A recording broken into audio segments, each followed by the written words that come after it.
In the late Middle Ages, princes were considered the highest stratum of Ukrainian society.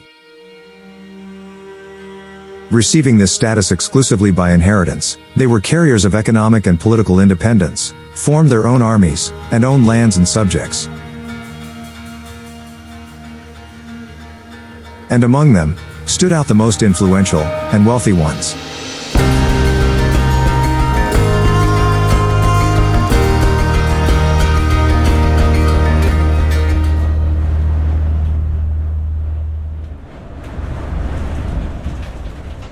The origin of the Ostroh family has yet to be definitively established. Most historians agree that the blood of the Rurikovich rulers of ancient Rus flowed in the family's veins.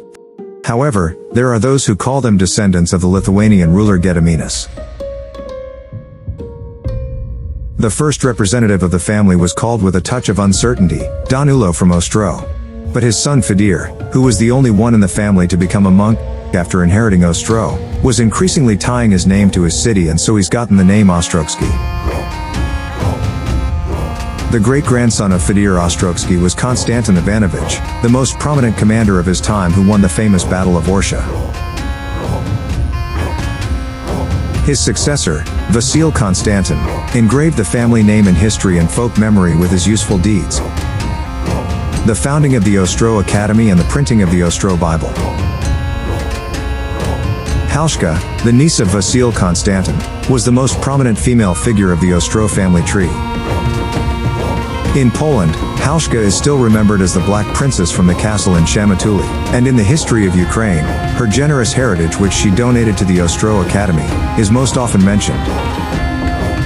The family tree of the Ostroh princes was cut short in 1620, after the death of the eldest son of Vasil Konstantin, Janusz, who became the richest, but also the last male representative of the Ostroh family.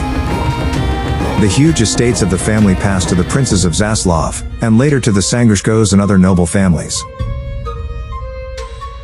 Today there are no descendants of the Ostroh princes by the sword, that is, by the male line. However, by the sliver, that is, by the female line, almost all modern royal families of Europe have descendants of this family.